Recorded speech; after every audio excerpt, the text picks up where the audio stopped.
What's up, Edmonton? New Year's Eve, Gager. EST afternoons on Edmonton Sports Talk. Joaquin Gage, Hernan Salas, Zachticum, the producer, in the house. This is an exciting day as we close out the year of 2024.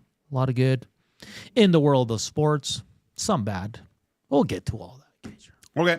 We'll get to all that. How was two guys with Matthew Wanek, who just did a shift of what legends are made of? Yeah, a lot of energy there. Yeah, that was amazing, actually, what he was able to accomplish there. All right. Yeah, I mean, I don't know if he needed that, but whatever. Well, 5 straight hours of radio. Yeah, it's good. Yeah. Amazing, man. Just outstanding stuff. So around the clicks for our boy Matthew Wanek, filling in and doing a great job. Keeping the energy. It's good stuff. Fun show today, Gager. We're closing out 2024. A lot of people are going to be out there having a good time. Oh, yeah. Make sure you're Ubering or taxiing. Don't party too hard. We're a little worried about Trev's night, but... Oh, what a mess that's going to be, huh? Jesus. Oh. You know what? You know what would cure it all? If I invited him out, he would just stay home and do nothing. So maybe I should do that. Oh, boy. Yeah. Zach, I'm not too worried about. He's a responsible young adult. No, he still has a curfew. Yeah. I only drink bubblies. Bubblies. And pop. Diet Pepsi. I've seen you indulge in a few cervezas, but not a lot, eh? No, I keep it pretty calm. Yeah, that's good, man. Might be foreshadowing my resolution.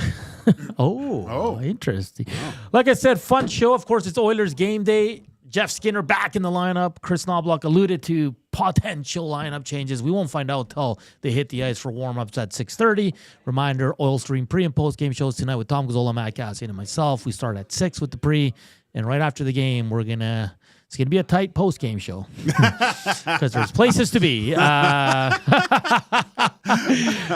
So they better win. That's all I'm going to say. Yeah. But at 1:20, Heat and Smoke, we're going to have some fun with that. We're going to do Hernan's World today as we're off tomorrow, of course, presented by the Garrison Curling Club. And at 2:20, Brogan Houston from the Deseret News Sports. He'll preview the Utah Hockey Club, who's currently struggling, Gager. 4-game losing streak. They lost last night in Seattle, got in late, so the Oilers should be all over this team. But we'll get a good idea of what's going on there with the Utah. I'm going to call them the Utes. I don't care anymore. So it's going to be a fun show. We want you to participate as well. 780-218-9999. Hit us up on the Nasty Chat. If you're watching us on the YouTube channel, slam that thumbs up and keep hitting that subscribe if you haven't done so already. And if you like to listen to us, you're out and about or doing some housework or whatever, working out, it's iTunes, iHeart, radio apps, or EdmontonSportsTalk.com, and just hit the listen live button. For you, Gager, is New Year's is it a big thing in the fam? Well, it used to be. Yeah. Especially when I was over in Europe. That was fun because the fireworks that you could get. I mean, they were completely illegal. I remember one year my son was he was 3, yeah. And I got this firework, and I have this picture of him next to it, and they're the same height, and there's a shot put on the end of this thing, and I set this thing off, and the whole I don't know if you ever seen the movie Coneheads with Dan Aykroyd, but it lit up the sky for at least 5 to 6 seconds. It was, and it looks like World War III. Everyone's got them, and it's just the streets are just littered with paper the next day. It's a lot of fun in Europe. It's crazy what actually goes on. So then I was kind of into it, and more recently, being home, I would usually just head over to my brother-in-law's place because he usually has a big, it's slowly whittled down. Yeah, but. He has a little get-together with people, and, usually there is the World Junior game that we watch that evening and stuff, and go from there. But it's nothing major. I'm not out, downtown and things. No, when I was younger, obviously, you always went to I did more house parties than going out to an actual bar. It was more house parties. As we get older, it's always family and the people you love, your partner, and we spend midnight together because that's changed, and you hug everybody, and some people get emotional, and you have a nice dinner before. So it's always been kind of like that. It's a little bit bigger, I think, in our culture, where it's you have to be with your family and your love. You don't have to, but we do. And you know what's crazy though? I spent 1 New Year's in Chile with the family, and so my parents are from a port city called Valparaiso.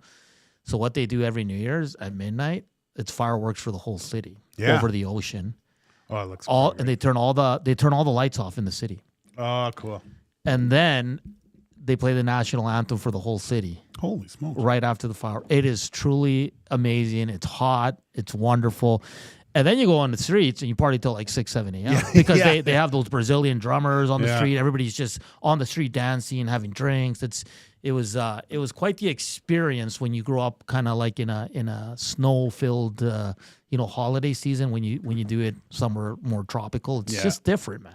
We had we had a New Year's party a few years ago. Well, probably over 10 years ago. And the problem I find when you have it in your house, you just get obliterated because you don't have to drive. There's too much safety being at home. So, I mean, by the end of the night, you're just drinking because you're thirsty and not knowing how much you're poisoning yourself for the next day. Because I remember coming downstairs and my wife was cleaning up. Yeah. And I bent down to pick up like something, and I came back up, and it wasn't fast or whatever, but I was just like, honey, I'm sorry.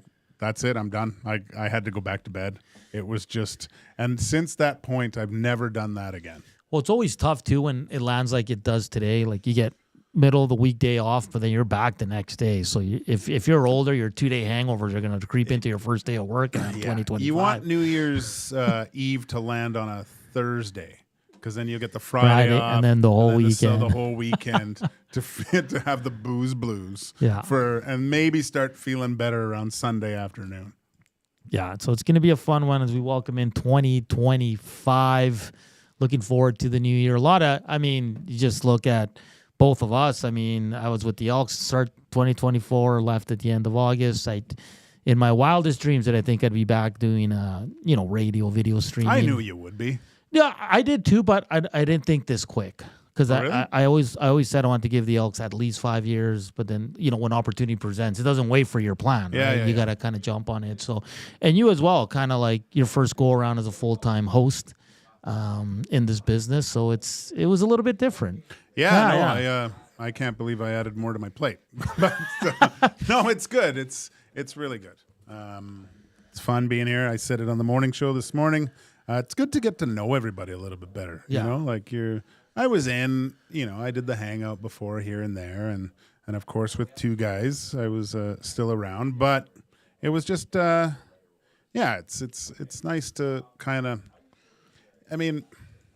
we all love sports, and so, when I can talk about certain sports with my wife, but if I start talking about, defensive structures, she's going to go, what are you doing? Yeah, I don't care. So who cares? I don't care. Did they win or lose? Yeah. That's all I care about. Yeah. It's funny. Last week, tell me if you didn't. I'm sure Dust, like you, did you see the email that he wrote to everyone? Like, this guy's dying to get a microphone back in front of his face. Because, last week, I was just like, God, I want to talk to someone about this or whatever, especially after F1 races. That's the thing I want to talk about. And again, a subject my wife isn't too enthused to talk to me about it.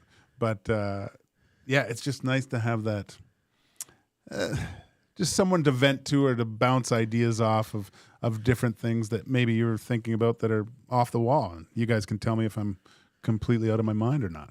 Yeah, it's great. New Year's is awesome. And then tomorrow, we get more hockey tomorrow, right? Yeah. Oh, yeah. Yeah. Well, there's one NHL game, but World Juniors tonight, 6 o'clock, U.S. Canada. It's going to be a hell of a game. Again, I don't follow it too closely, so I don't want to give any false, I know what I'm talking about. So all I know is Canada's been struggling. People are not too happy with their team right now, and the U.S. is rolling. So it should be a fantastic game at 6 o'clock. Oilers, Utah, 7 o'clock down at Rogers Place. Gager, Jeff Skinner back in the lineup. The right move for you? Yeah, you got to give this guy, there's no bigger reset button press than that is going to the press box, right? So that's the coaching staff telling we want more from you. Mm-hmm. We need more from the Oilers need more from Jeff Skinner. And there's something there, man. Of course there's something there. And the opportunity needs to be presented to him. Give Yeah. him some runway. Like, sometimes you got to live with a mistake or two and just say, okay, just keep going. Do you know what I mean? Because you live with it with Bouchard, and I know it's different positions, but you do. Well, you have to. Yeah. Like it, and I know there's a little bit of a different playbook for 97 and 29. Like they can give the puck away, and they're still getting the same shift, but they're still next guy up. But Yeah.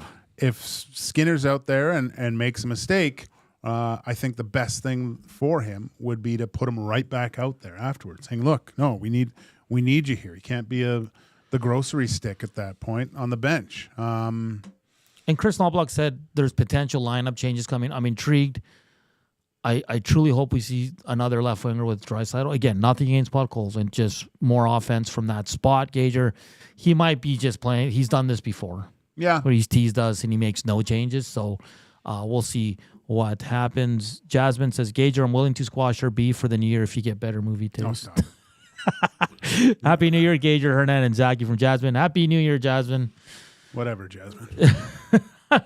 Jode says, Are we gonna get some pictures of martinis tonight? I bet you Jasmine's out. Hey, how many martini pictures are we gonna see tonight from Jasmine? Calvin C says, Hernan Gager, do you think Skinner Picker drop in stats is a product of weaker D-core this year, or has the goaltending regress from last year? I think Stuart Skinner's numbers are because he had a slow start. But Pickett's been good for most of the year. I mean, the team is still top 3 in the division. I just don't know. Again, guys, it's we're talking about goalies that combined make 3.6. This is not Vasilevsky. This is not Hellebuck. I think the goaltending's been fine. Could it improve? Of course it can, Gager. I think we've been banging this drum for 2 months already, saying, yes, we know it can be better, but I don't think goaltending's one of the top issues for this team. No. It's in there, mixed in, they're sure. They're 12th in the league in goals against right now. You want it to be a little bit better, but Yeah. I mean, you're really nitpicking here. So, Yeah, the D-core needs... yeah, I mean, Skinner has 24 games, 13 wins, a .894 on the season, his save percentage. Yeah. If you take the month of December, it's a lot different, right? So, and I think at one point it was .86, Yeah. right? So it's coming up. By the end of the year, you'll probably see that closer to 905, somewhere in there. That's what I think you want. And Calvin Pickard's given it his goals against he's 2.5 goals a game that he's giving up. That should be enough for the Edmonton Oilers. The way their team is constructed, should be able to score 3 goals a game. So you're looking at a tie or the Oilers win. Yeah. I don't know what more you can ask. Odd man out today, Derek Ryan. I think he's the only one that makes sense. Well, yeah, Yeah. he's that's kind of his role. You don't Yeah. expect Derek Ryan to play, 82. You put the hockey game on. Awesome. Yeah, no, I was really enjoying that fireplace with the snow. Oh, were you? snowfall. Yeah. it was nice. I love these Washington unis. Oh, they're the best. They're so good. It's the old one where Olaf Kolzik. yeah, and Logan Thompson. He's dressed up. Well, not dressed up, but his kit looks exactly like Kolzik's. Yeah. So this is over now. The Washington Capitals are on fuego. They're a unit. 3-1. And beating the Boston and Protas. I have him in fantasy. Let's go. That's great. Let's go. Yeah, so we do have some games going on right now. That's like Gager alluded to. Caps are going to win 3-1. Leafs are up 2-1 on the Islanders midway through the third, and just underway from Vegas, the Golden Knights lead the Montreal Canadiens 1-0. Zach will keep you up to date on all the scores. So if you're I don't know if you're taping a game or want to watch a game or don't want to know the score, you know when the updates are coming. So just be careful. Well, don't tune into a sports station then, right? Well, we want you to tune in. Yeah. well, yeah. Oh, whatever. You know what? You're not going to watch them all. Jesse Puljujarvi clears waivers. I know we talked about it on two guys. I mean, I don't want to spend too much time. No, I was going to ask you. I didn't ask Maddie, but do you think just because of you think he just goes right back to Europe now? No, I think he goes down to the minors, plays well, because I think he's kind of that. He's probably a little too good for the minors. He's one of those guys, but he can't find his footing in the NHL. And someone threw out his analytics with Pittsburgh and said another bonehead decision by the Penguins. But like when it's multiple teams, I don't think it's have all the analytics you want. At the end of the day, you got to produce, and you gotta do it on the ice. And you can look at charts all you want, but it's just not good enough. So I wish him the best. I'm not saying his NHL career is over because he's still fairly young and he can land on a team and maybe he gets hot and all that. But I think he waits it out, and then I think you see him leave in the offseason. I don't think after this season. You might see him in the playoffs if Pittsburgh can manufacture something incredible. Yeah. But, I think this is it for Puljujarvi. I think the rest of his hockey career is going to end up in Europe. And it's unfortunate. I mean, he was poorly handled by the Oilers. I think we can all agree on that. Yeah, Gager. no, too early. Too early. But, and then it's on the player too. The Oilers were in that situation where, it was they had to do something. Like they needed these young guys because they didn't have anyone else. And that's why for all those people that want all the young guys up here, it doesn't work. If you're a good team and a Stanley Cup contender, you don't have a lot of young guys. No, you do not. And that's not a knock on the young guys, Gage. No. But you need – it's tough to say because you need leadership from certain individuals that are still counted on in key moments of the game, right? Mm-hmm. Like I look at Matt Hendricks, and he was a great guy to have on your team, I think, right? Like just a leader on and off the ice, but I mean he's playing 10 minutes a game, so it's tough in that respect. You need a guy that kind of puts some points on the board still, that's still relied upon, and the Oilers just didn't have any of that. So. And if you look at the right wing for Pittsburgh, Brian Rust, top 6 guy. Anthony Beauvillier, who's, he's a tweener second or third line, but he's an NHLer. Yeah. Philip Tomasino, who they picked up and are really high on, young guy with some offensive punch, but probably a bottom 6 guy. And then Nola Achari, who Puljujarvi doesn't play that game on the fourth line, and this guy does. He's a physical beast and just goes out there and does his job. So I can see why he's out of this lineup. But again, you're a one injury away from getting a call up, and you're good to go. Yeah. James Barrow says 1990 Oilers had the kid line, learn your history. Yeah, we know that, but that's a one-off. They also had Gretzky and Messi. It also was surrounded by 7 Hall of Famers. Come on. Jesus. They didn't depend on them. They were a nice surprise, and they played extremely well. And you have something there with a kid line, right? So, but that's where you look and kind of, I would say, although they're not a kid line, you're looking for those unsung heroes when it comes to playoff situations where guys get hot. And look at... I like that one. 34 years ago. You got us. Come on, man. That's a funny one. All right. Coming up next, Heat and Smoke. We're going to have some fun with Gager, Zach, myself. We want you to chime in as well. 780-218-9999 or hit us up on the Nasty Chat on YouTube. We're coming to you live from the William Huff Studios here in the west end of the city. We're back after the break, but first up, a sports update by Zach.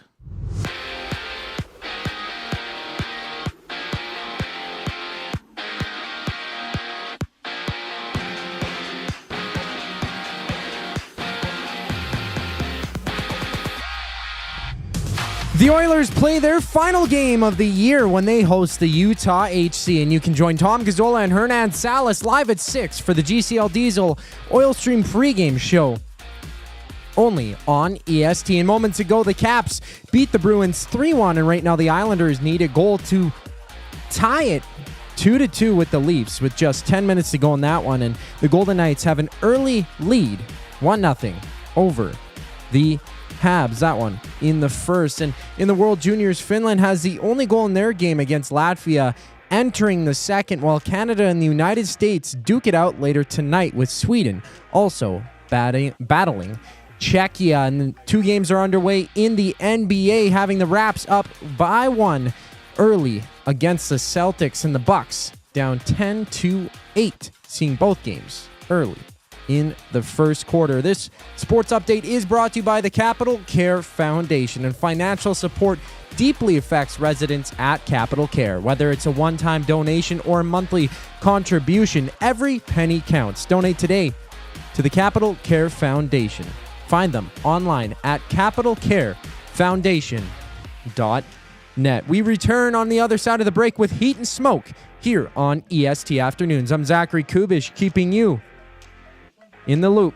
You want the heavy hitters on your team, both on and off the ice. If you've been injured in a car accident, call the heavy hitters of injury law. James H. Brown and Associates, Alberta Injury Lawyers. With over 200 years of combined injury law experience, their precedent-setting lawyers are ready to help. Locally owned and proud Edmonton Oilers fans, James H. Brown and Associates wants to support you with their unrivaled experience, unrivaled results, and unrivaled commitment. When accidents happen, head to jameshbrown.com. Edmonton Sports Talk delivers a mass audience of key, influential customers to your business, all while you associate your company brand with the biggest names, the hottest sports news, and teams from every league around the globe. It's where fans go to get their sports fix and where our partners find the most loyal consumers. Contact us today and see how our team on Edmonton Sports Talk can score the biggest goals for your business. With various advertising options available, email business@edmontonsportstalk.com or head to our website, edmontonsportstalk.com. Since 1952,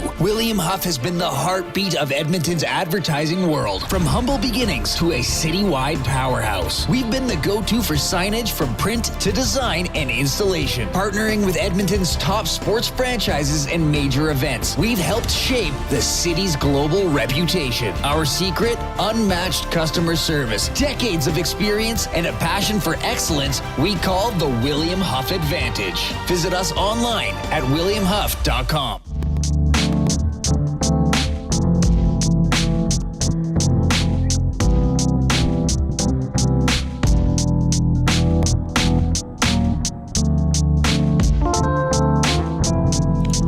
It's 1:25. Welcome back to EST Afternoons here on Edmonton Sports Talk. Joaquin Gage, Zach Kubusch, Hernan Salas. Interesting song choice, eh?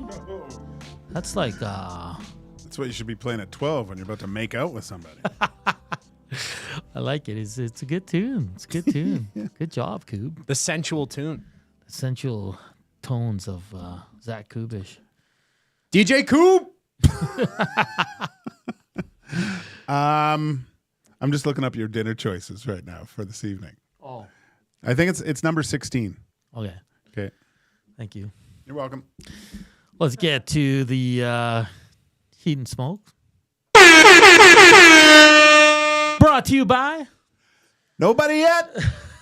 We're live here in the William Huff Studios since 1952. Not us, but William Huff. They're great work. You can see all our beautiful wall work here, even in the main chill lounge. They do excellent work. Bruce is an absolute beauty. Met him during my Elks days. All right. Yeah. So it's I want to get my car wrapped. In what? EST stuff. EST Afternoons. Big picture of you on there. Jeez. Right on the hood. That'd be great. You're going to get a lot of food thrown at you. All right, Heat and Smokes. 3 questions for the boys. Of course, we want you to chime in as well on the Nasty Chatter. Text us 780-218-9999. Slow day, Gager. Expected. It's New Year's Eve day. People are probably getting ready for their fiesta, prepping food or whatever. Yeah. Jello shots, who knows? Or traveling or out of the country. But if you're tuning in, and we appreciate it, thank you for the support. And if you haven't hit the thumbs up, please do so if you can.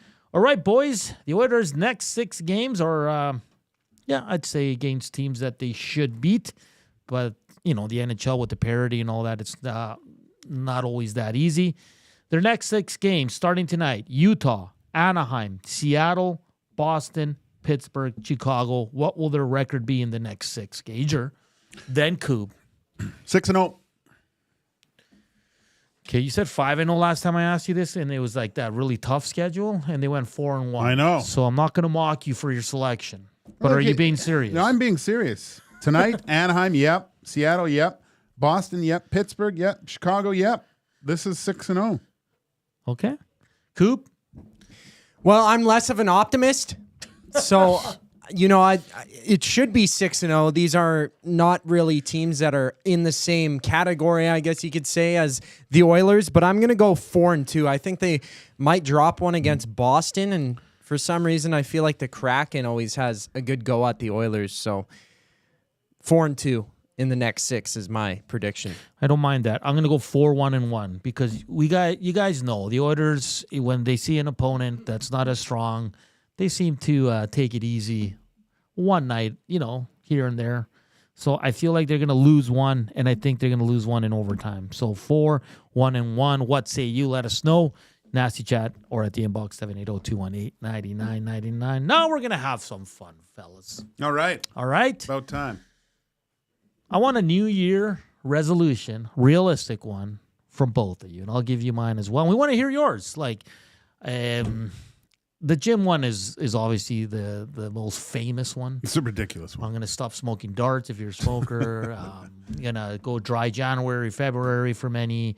But I want to hear from our nasties what their New Year's resolution is. Do you want to go first or do you want Coop? Let's hear Coop's. Well, I have a lot of resolutions. I could always do better every day. Especially here. Less slacking. No, I'm kidding. More work being done. But on the real note, I mean, yeah, like you said, you could say the gym. I think Trev picked that as his easy one today on the morning show. Well, boring guy to pick the gym. Yeah. I'm going to say go back to, I guess, a different gym. Start jiu-jitsu again. Oh. Yeah. I haven't done it really since I was on practicum, I guess it'll be a year ago, 300-something days ago. Next week on the 8th is my 1-year anniversary here. Yeah, but well, being our residential UFC expert, you better start getting back into the jiu-jitsu and stuff. So when you do those interviews, a little bit more, well, not that you don't know about it, but just have your perspective on things grows as you do something like that. Well, and a lot of those analysts who, aren't previous fighters, like a Bisping kind of type or whatever, Chael Sonnen even, they practice it before, like in high school or whatever. And Laura Sanko, who's on the broadcast sometimes, she's like a purple belt or something like that. So just to even know that, but I'm a white belt, but to even get that little taste of it, like when they do it on the screen, I'm like, hey, I know how to do that. I learned that one. What? A leg lock? Oh, I remember doing those. So why'd you stop? Was it because Matthew's got you working too hard? Yeah, I'm working way too hard here, man. No, it got away from me, and kind of the gym I went to was a little bit too much money for my liking, so got to look around and do those free trials. All right, Coobs is to get back into jiu-jitsu. Gager, what you got? I don't know. This might be kind of generic, but I said read more books. I got to get out of when I get into bed at night looking at the phone. The phone. And I have books beside my bed that I read for a bit, but then I just go straight to the phone. And so I might even start putting my phone like on a charger away from my nightstand. And I have read the last few nights. As I said, I got the new Adrian Newey, how to build a race car book, which is awesome. I recommend it to anyone that's into kind of Formula One or racing in general. But you know what happens is I sleep way better. Like I'm not. Oh yeah. I don't wake up a couple times a night and stuff. I've slept through the night after it. And it's funny because reading's it's definitely a muscle. Because the first night I read 10 pages and I was like, geez, I'm exhausted. But now I'm up to about 30 pages a night, and by the end of it, I'm ready to just fall right asleep. So I'm going to try, because just like going to the gym, you don't go there like every day because you're just going to be, and it's going to die. I'm going to try to read 12 books in 2025. Nice. So mine's very similar, which is kind of crazy. And we didn't discuss this beforehand. I always say if you can read an hour a day, it's a good way. Yeah. Like put away an hour, read your book, no matter how far you get. Yeah.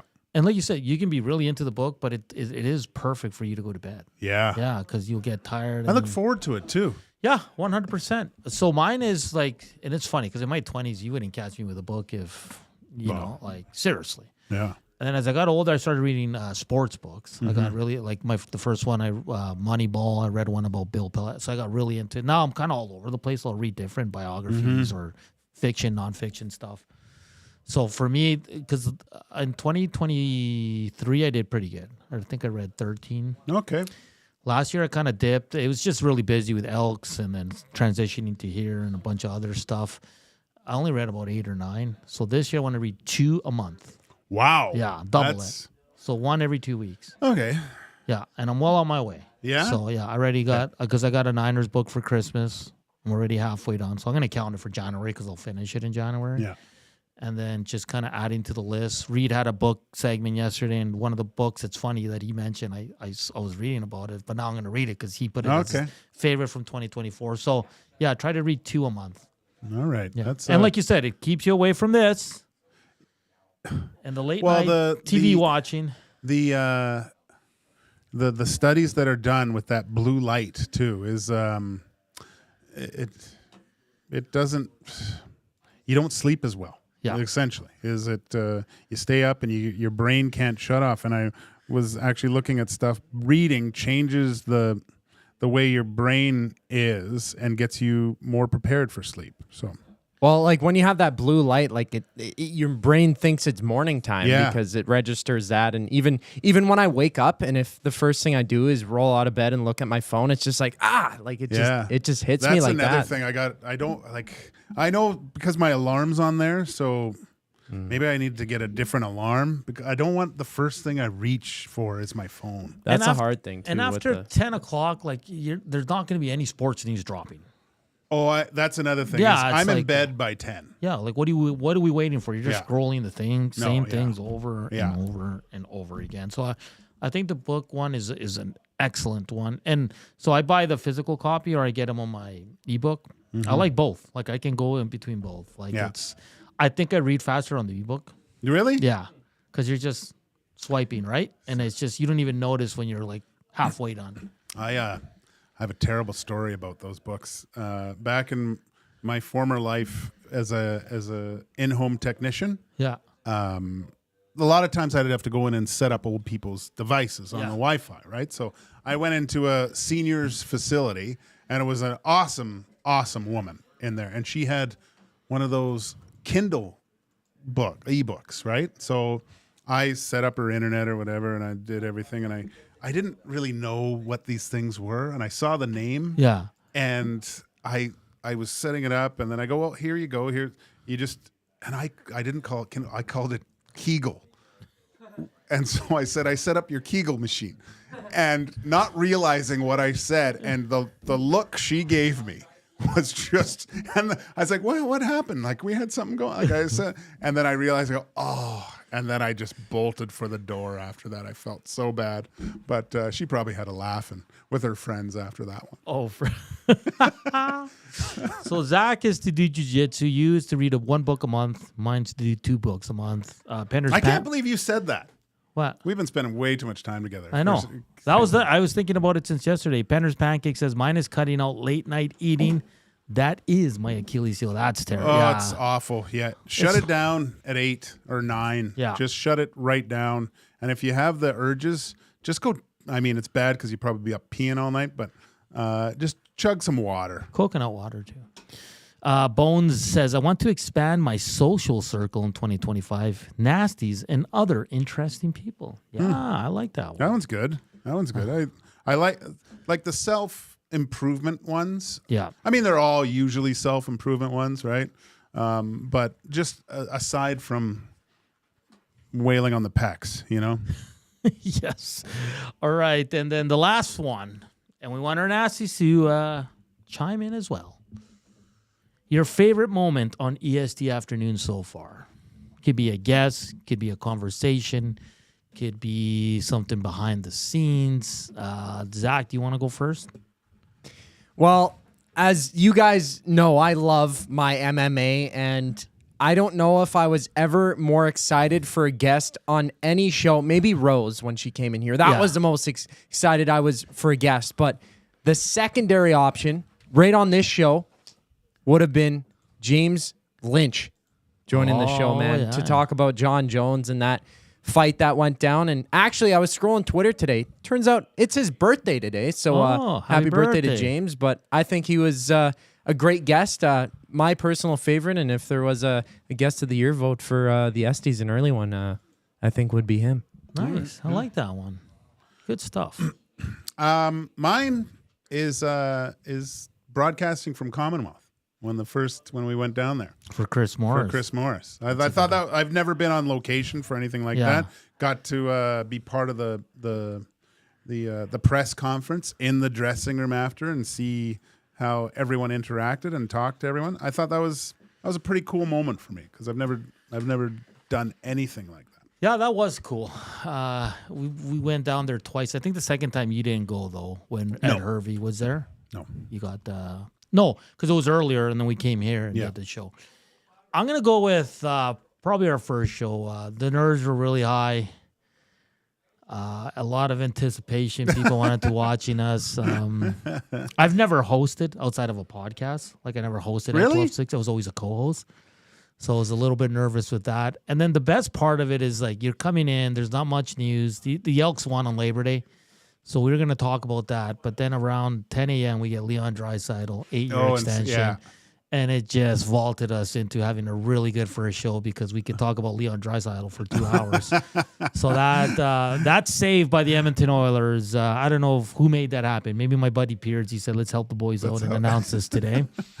But that for me was that for me was a fun show, man. The first one. There's been many. We've had great guests. We've had the Oiler prospects, Bo Akin, Sam O'Reilly. Yeah. We had Manny Arsenal, who was fantastic. Nick Anderson. Jamin Pelly, Dean Faithful in studio. Trey Ford, Ed Hervey. Hacksaw. Hacksaw's been great. Yeah. What a guest. So we've had a lot of fun on this show. Tim Hraney, we can't. Tim Hraney, his last interview was absolutely fantastic. He's the reason I went out and bought that book. I just lost my train of thought. I was just going to say one. Oh, sorry. Another good moment was the argument, or I guess discussion we had between Jake Paul and Mike Tyson fight just that whole week. That whole week was great. That whole week was funny.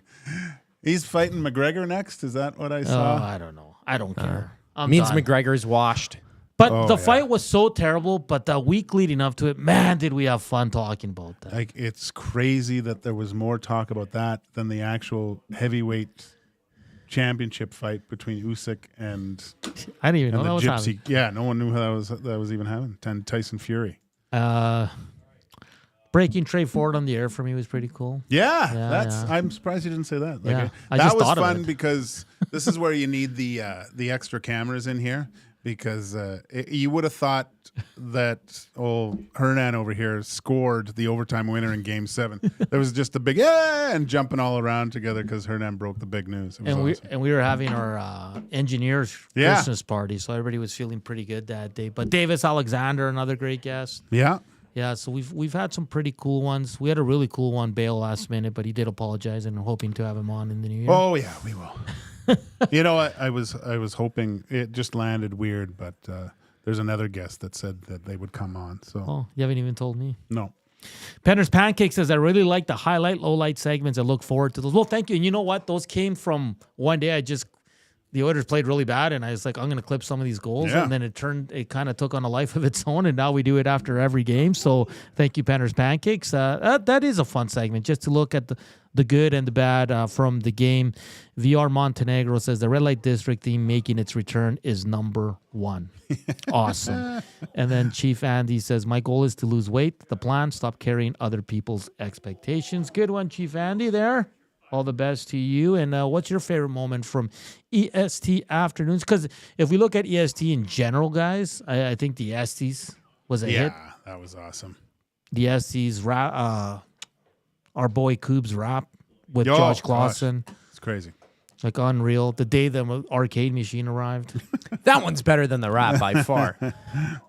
Yeah, so, a lot of cool moments. And we look to do even better in 2025, Gager. We want to get a lot of our segments here partnered up. We want to get some cool guests.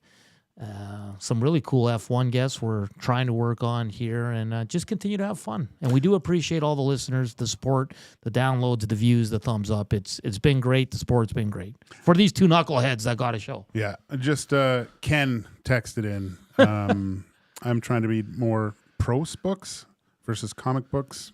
I don't know if that's it. He wants to get hooked on a series. For me, it's the Stephen King's Dark Tower series. I just read this because I did a book report on the first one. So Ken, if you're looking for a summary of that first one, I got it somewhere as I was 14. But Lord of the Rings, I think Lord of the Rings with cowboys instead of hobbits is that series. I read the first 3 of that Dark series. I like Stephen King. I liked that series. It was good. Terrible movie though. Yeah, I'm not really into those. My dad's a big John Grisham. He has all of them. Yeah. What about Stephen King? No. They're good, man. Scary novel type guy. Yeah, I read a few. They're scary. Yeah. Yeah. Lights are out. Something bumps into your house, and you're like, "What is going on?" Well, Reed was talking about a book yesterday, one of his books, and he said it's the first time he got emotional reading a book. Oh, really? And I remember reading a book as well, Sideways. It's a 3-part series. It's from the movie Sideways with about the guys that go on wine. Yeah. So it's 3 books because the movie came from a book, and the second book, man, because it could continue on from the first book is the movie, and then it has 2 more books after that, following the same guy, and same thing, man. I remember reading it and I was emotional. I'm like, what's wrong with I never felt like or thought I would get emotional off reading a book. Yeah, it was crazy. What was reading? I can't remember the book. 50 Shades of Grey. It was it was about an octopus. Oh yeah. Oh, okay, cool. Yeah. I can't remember the name of it, but really, really good. All right, it's 1:44. We're late for Hernan's World. That's coming up next as we're going to go with our top 3. You got to wait till after the break to let you know the guys are prepared. I'm prepared. We want to hear from you. 780-218-9999 or hit us up on the good old nasty chat portions of this hour brought to you by the Canadian Brewhouse. Host your team or league fundraiser at the Canadian Brewhouse for a chance to win $2,500 with tons of options to choose from. The Canadian Brewhouse can help you raise funds for your crew. Details in store or online at thecanadianbrewhouse.com. Hernan's rolled up next here on EST Afternoons. Kub's got your sports update.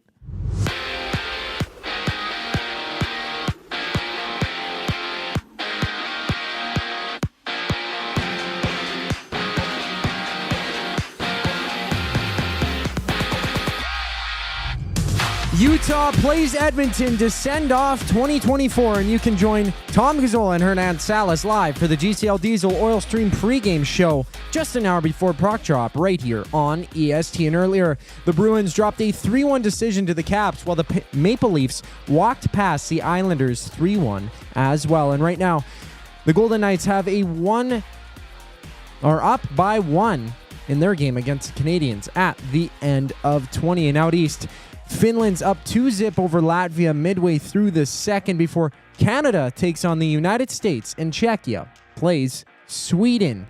On the court, the Raps are down 26-12 against the Celtics, while the Pacers are within 3 of the Bucks, seeing that one 35-32, having both games in the second quarter. This sports update is brought to you by Gimme Virtual Golf. Whether you're looking for a casual round or a serious game, Gimme Virtual Golf has membership and flex passes to fit your style. And plus, premium members get complimentary winter bag storage, with Gimme Virtual Golf giving away a free hour of golf every week. Gimme Virtual Golf, where innovation meets the game. Find out more at GimmeVirtualGolf.ca. On the other side of the break, we have Hernan's World for the Garrison Curling Club here on EST Afternoons. I'm Zachary Kubusch, and you're up to date. From our Sentinel Storage family to yours, wishing you and those you love a wonderful holiday season. A new year filled with an abundance of great health, much laughter, successes that make you smile and delight, and to be surrounded by people and places that make you the happiest. Hi there. If you're like me, you like to picture yourself in luxury, even though there's absolutely no way you could afford it. And if you can, well, even better. Thankfully, I picture myself in something that is luxury, but still absolutely affordable, like the all-new Mazda CX-90 from Park Mazda. With the new luxury features like facial recognition settings and quilted detail Napa leather seating, I can pretend to be comfortable with all of my proper settings activated without even touching a button. Thanks to Mitch Lewicki and the great staff at Park Mazda. I like to picture Mitch Lewicki in a tuxedo t-shirt because it says, like, he wants to be formal, but he's also here to party too. Park Mazda, your dealer for life in Sherwood Park off Y Road Park. Your home for live music and great performances is the River Cree Resort and Casino. When I'm up, I can't get down, can't get down, can't get level. Don't miss Canadian singer-songwriter Alan Doyle as he brings the East to the West, January 17th. I said, hey, hey, hey, it's just an ordinary day, and it's all your state of mind. Get your tickets at River Cree Resort and Casino. River Cree Resort and Casino. Excitement, bet on it. Book your holiday party at the CBH today. The Canadian Brewhouse is your ultimate destination for events, parties, fundraisers, and more. 'Tis the season to celebrate. Visit and book now in-store or at thecanadianbrewhouse.com.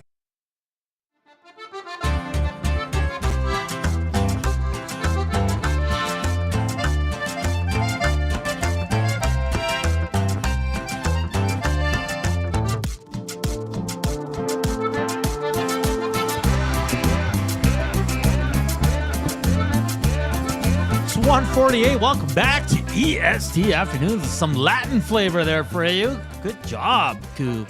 That's great. That one gets you hyped up. That doesn't get you in the mood for New Year's? I don't know what will. Great song choice. Joaquin Gage, Zach Kubusch, Hernan Salas here. It's time for Hernan's World, brought to you by the Garrison Curling Club. If you and your team are looking for a fun and exciting way to build some chemistry, look no further than the Edmonton Garrison Memorial Curling Club. Located on CFB Edmonton, the Garrison Curling Club offers 6 sheets of ice, a full-service bar with kitchen, and includes all equipment needed for a corporate bonspiel. And the Garrison Curling Club is run by Nasties. As an added bonus, they will offer 10% off ice rentals to all EST listeners. Email curling@egmgolf.com and mention EST to book your corporate bonspiel today. Viva la raza! Latino Heat. Lando says hi on the good old Nasty Chat. Do you think Norris? that's Lando Norris? Of course it We're is. talking F1. Yeah, maybe he listens. You want to join our show? All right, guys, in Hernan's world, let's go. We teased it a little bit yesterday, teased it a little bit in the last segment. I want your top 3 sports moments of 2024. Gager, you're up, my man. Okay. You can go one. Yeah. So the first one, obviously, is going to be Game 7 of the Stanley Cup Finals. Oilers, Panthers. Okay. The whole city on the edge of their seat watching. Very fun to be part of. And it was a fun run. Coop? Now I got a couple honorable mentions. Sure. I guess so. The Coyotes relocating, Okay. of course, to Utah, and this one didn't make the cut, but the Jake Paul Mike Tyson fight. Of course, it has to be up there. And then I'm not a baseball fan, but this was incredible to see the Ohtani 50-50, 50 home runs and 50 stolen bases in a season. That's an Come on. excellent one. That's insane. But to kick off my list, the summer of summer. Just Summer McIntosh at the Olympics was amazing. That's good. To see. And to do that as a 17-year-old, and still, I think a few weeks back, she broke another record. Don't remember which one specifically it was, but she's just a machine, and she's definitely a great athlete representing Canada. So she had to make that list. No, that's a good one. And this, my list is not in any particular order, but I am going to go with the Elks 75th anniversary celebration, just being a part of it. I know J-Mo and Evan Dom did so much work on it, and just getting to see and meet a lot of the legends I grew up watching, even some that I didn't get to watch but know of, like a Warren Moon. It was great. The gala was fantastic. Unfortunately, the game was not won, but just everything leading up to that moment for me, being part of the organization, was just awesome. So I got to say, for me, that the 75th anniversary, the planning and the execution of it was one of my favorite sports moments of 2024. Gager, your second one. This is just locally, and it's become, I think, one of the best things to do in our lovely city during the summer. Playing hooky, but seeing the Riverhawks and their success this year. Good one. It's awesome. If you haven't gone, you have to go. What they've done and how they keep fans engaged during the games, and it's not saying the games are enjoyable to watch, but just all the other things. I don't know if you saw. I wasn't there for Canada Day, but the fireworks and the kids are out there running the bases, and it's nice to have an affordable event to go with your family, have a hot dog, and it's usually a gorgeous day where you get to take advantage of our summers, which they seem endless because the sun doesn't go down. And there's nothing quite like being at the ballpark. It's just a different vibe. It's so chill. Yeah. And another one of my resolutions is to try to hit more games. Nice. Coop?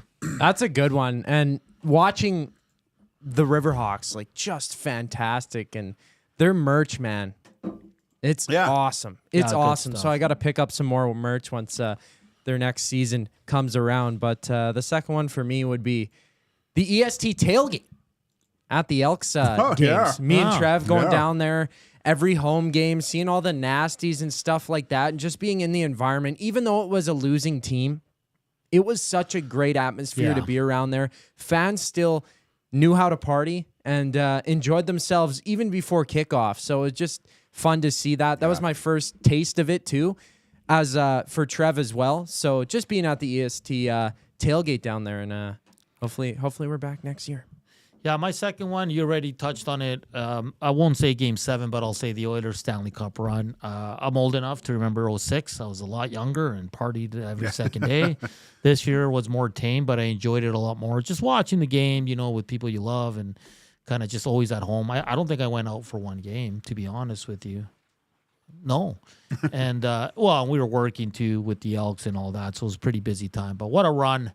I mean, it's what we've been waiting for with Connor McDavid and Leon Draisaitl. I think they got a few more runs left in them, for sure, and they're going to bring one home. It was tough, for sure, when you get that close, but the easy series to start it off, then a series that was just a full-out war with the Vancouver Canucks that kind of your emotions were all over the place, and then defeating Dallas where not many picked the Oilers to win, but the Oilers kind of rolled them. And it was very impressive to see. And then coming back from 3-0 to Florida and giving us that hope of a Game 7 and the buzz, like you said, around the city was just unbelievable. Absolutely love it. So hopefully the boys can get back there in the next, this year and the next 2-3 years with Connor and Leon. So that's my number 2.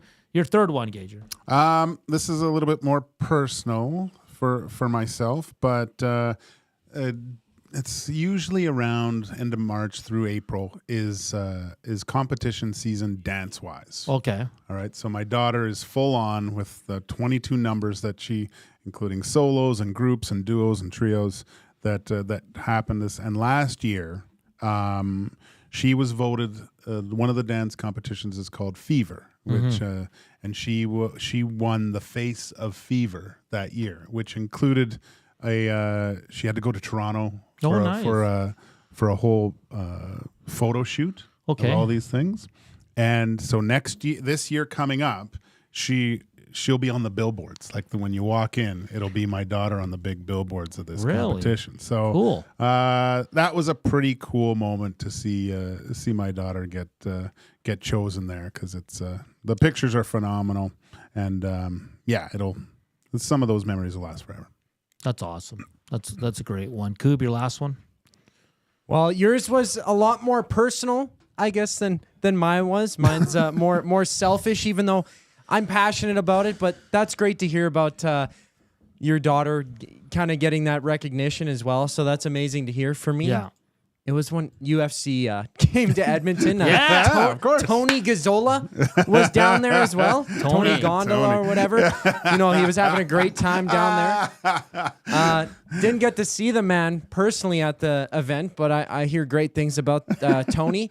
And just being there in that setting, doing a little bit of the work, I guess you could say work. I took a day off here to go down to the weigh-ins as well, and saw DC in person. Nice. Daniel Cormier, double champ, of course, and Also, Paul Felder, just got to hear their Q&A and just take it all in. Met some fantastic people. Met Aaron Bronstetter down there, and just got my taste of MMA here in the city. So when they rolled through town, man, that was a big highlight for me. That's awesome. Yeah, that was great. And you could see it in Zach's pictures how much he was enjoying that.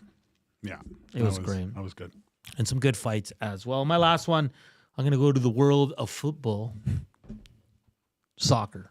Canadian men's national team goes to Copa America, finishes in third. Their best ever outing at a national tournament. So they did really well. They have a lot to learn. They blew some games because of their inexperience. And, got to dive more, I guess. And being innocent. Yeah, 100%. That's part of the game. So I was very proud of them because they went to the World Cup. They didn't do so well, but they made it. And then they go to Copa America. They qualify for it and take home the third place, which I don't think many people had on their bingo card for the Canadian men's national team. So that one is my number 3. What about you? 780-218-9999. What is your favorite sports moments of 2024? Come on. Someone's got to say when they signed Jeff Skinner, man. Like, that was the biggest signing of the day that day. Yeah. It was, though. Like, it was. And Reed came down, and then Arvidsson, and it was just a crazy, crazy day. But I'm pretty sure a lot of people have the Edmonton Oilers run. If you're an Elks fan, probably the hiring of Chris Morris or Ed Hervey or Mark Killam or extending Trey Ford. Do you know what I mean? Like, there's so many. Yeah. If you're a Chiefs fan, you probably like the Super Bowl in February. I'm a Niners fan. I was devastated. So there's lots of good ones. We had the Olympics, too. A lot of cool moments. Like Zach alluded to was Summer McIntosh, who was just outstanding at the Olympics. Our volleyball beach girls winning bronze, silver. Yeah. That was the coolest backdrop, I think, of the whole Olympics with the Eiffel Tower in the back. That was pretty. And sweet. Melissa, one of the girls, she's Chilean. Oh, really? Yeah, she's like me, like Chilean parents, born here in Canada. So good on them. That was fun to watch too. They should have won that match. I know. And then so a lot of cool moments. They can be personal, they can be professionally, they can be like Gager with his daughter, Zach with his experience covering UFC, and mine were just more. I went personal too with being able to be a part of the 75th celebration for the Edmonton Elks. All right, we got to get out. Coming up in hour 2, we'll continue the Oilers talk some NFL, and we'll be joined by Brogan Houston from Deseret News Sports out of Utah, as we'll preview Oilers and the Utah Hockey Club. That's all coming up here on EST Afternoons. We're back after the break. Get to know the winners, props, plays, parlays, and more with Nielsen and Hustler. Weekday mornings at 11 on The Lock Shop. Only on EdmontonSportsTalk.com. Celebrating 70 years in the signage industry, William Huff Advertising is the most recognized name in the game. An in-house, one-stop shop for all of your design, print, and installation needs. William Huff provides quality graphic solutions for everyone.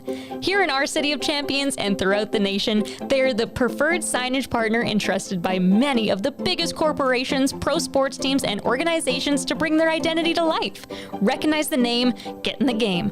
WilliamHuff.com. Looking for a winning strategy for your retirement? Contact me, Joaquin Gage at K4 Financial, where expertise meets dedication. I will always look for a careful approach to your retirement, ensuring your financial future is secure. From tailored strategies to clear, actionable advice, I'm here to guide you every step of the way. Don't leave your future to chance. Get in touch with me, Joaquin Gage, today at k4financial.ca or email joaquin.gage@k4financial.ca to start planning for a brighter future and a more secure retirement. Your home for live music and great performances is the River Cree Resort and Casino. When I'm up, I can't get down, can't get down, can't get level. Don't miss Canadian singer-songwriter Alan Doyle as he brings the East to the West, January 17th. I said, hey, it's just an ordinary day, and it's all your state of mind. Get your tickets at River Cree Resort and Casino. River Cree Resort and Casino. Excitement, bet on it.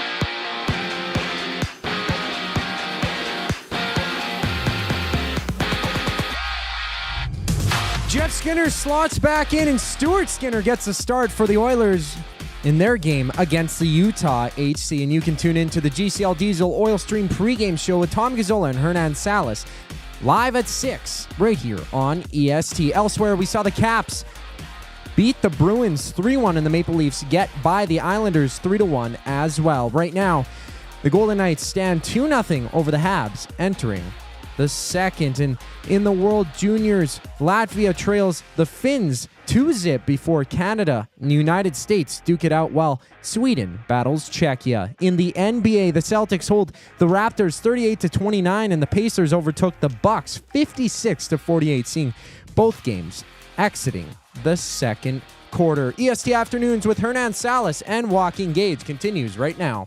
I'm Zachary Kubusch, keeping you in the loop.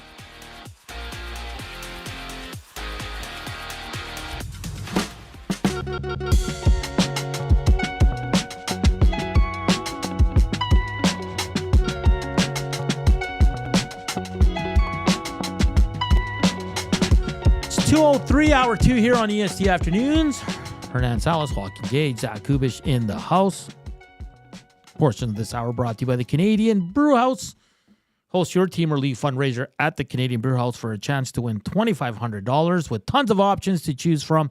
The Canadian Brew House can help you raise the funds of your crew. Details in store or online at thecanadianbrewhouse.com. If you want to chime in and converse with us, hit us up on the Nasty Chat on the YouTube channel. Hammer that thumbs up if you haven't done so already. Text us 780-218-9999. And if you're listening, iHeart or the TuneIn radio apps as we come live to you from the William Huff Studios here in the west end of the city. So during the break, we went over there. Reed finally got past level 1 of track and field, something no one's been able to do yet. So he cheated. In level 2, it's all the same things, but qualifying times get a little ridiculous. harder. Yeah. And I think I actually remember now that the old controllers had a turbo button. And so when you flicked it to turbo, it would do it quicker. Yeah. And you could do it. But some of those distances now in the second round, that's hard. But Reed finally figured out the high jump. Yeah. So there's other buttons to press to keep going. So now... Shoot, I got work to do later. I might have to come in on New Year's Day. Train. We just did Hernan's Roll. We want to hear your top 3 moments in 2024. Of course, Hernan's Roll brought to you by the Garrison Curling Club. Rip City Step says, my favorite moment was when the Oilers fans did the wave on December 22nd and the Oilers won anyway. That's not the point, Rip City Step. You can't do the wave when the game is close, and you can't do it before the third period. Those are no-nos in any sport. Yeah. It's like in soccer, because in soccer, when a team's dominating, just down to the last 10 minutes, and they start passing the ball around, they say ole every time they make a pass. Yeah. You never do that when it's 1-1. No.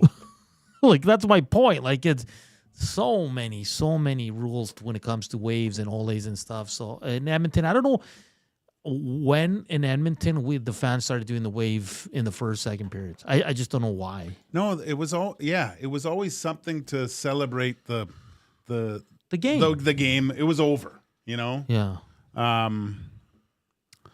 Yeah. Well, now we're keeping track, right? So as of right now, it's 1-0 with the Edmonton Oilers, starting the wave. Yes. Early. Right? Early. Yeah. So, and do we have a cut? Like, is there a cutoff? Say it's in the last 5 minutes and they're up by like 3 goals. Yeah. Does that still count? Yes. Because you should be able to do the wave at that point, I think. But you're doing it at the correct time. Where the game's not in danger. So that doesn't count. I think you need a 3-goal lead. Yeah. It's a 3-goal lead, 100%. You need a 3-goal lead under 5 minutes in the third to start the wave. Yeah. And go out happy. I mean, if there's 15 minutes left in the third and you're up 7-1, yeah, go ahead. Okay, yeah. Go ahead. Yeah. But last year they did it against Arizona and they were losing. How do you do a wave when your team is losing? Well, it was probably sad. It was the late game on Saturday. It could have been that too. Everybody's just feeling really, really good. Oh, yeah. Well, you should be. Those drinks are expensive.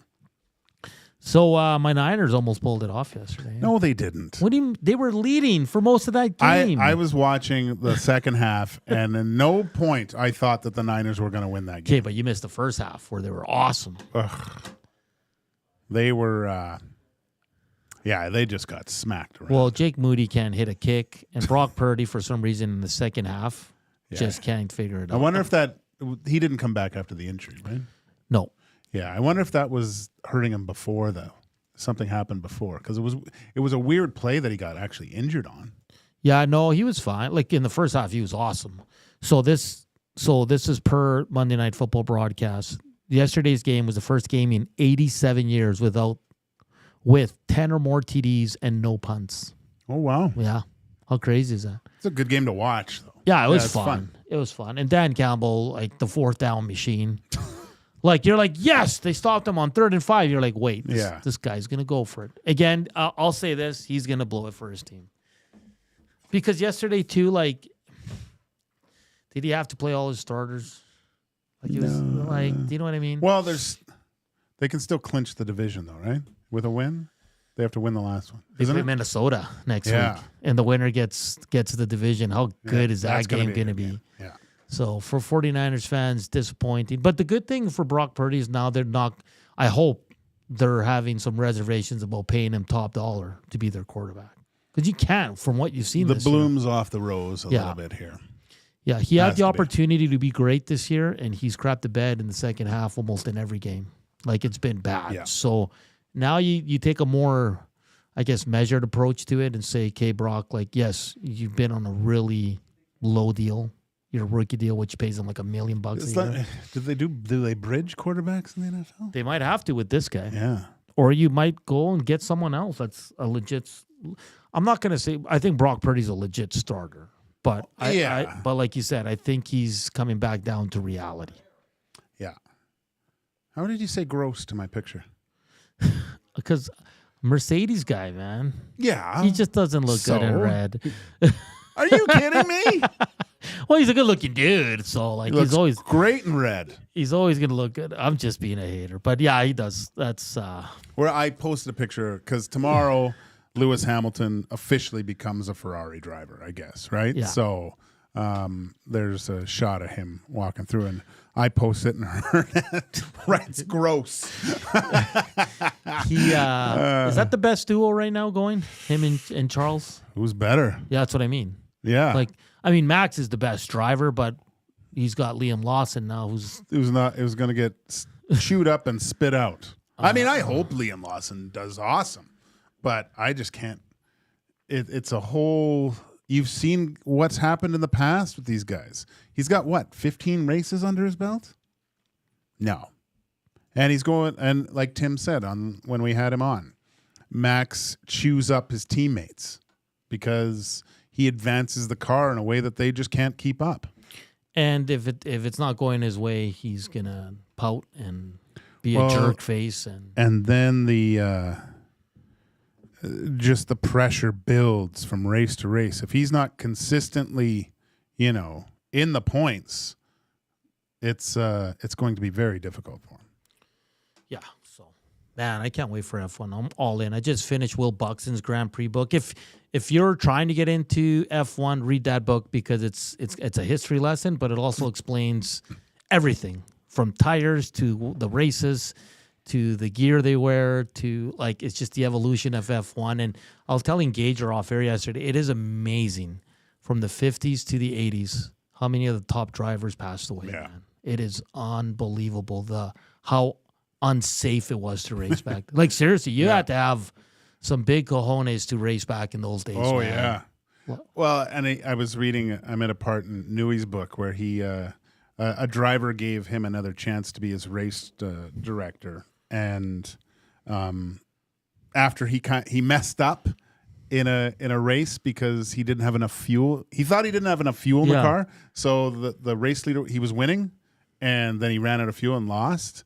And didn't finish, and the guy fired him, but it wasn't his fault because there was actually a leak. Yeah, and it was leaking fuel, so it wasn't really Newey's fault. But he got fired anyway, and then went on to another team with this guy, gave him a chance, and just the intricacy of what he was able to do. Like he walked the track with a guy, and then noticed it was bumpy, so he went and got softer suspension springs to lessen the bouncing as much, and he won a bunch of races, and he was feeling really good. And the guy was a pilot, and he he crashed the plane and died. Wow. And so it's just, yeah. It's bizarre.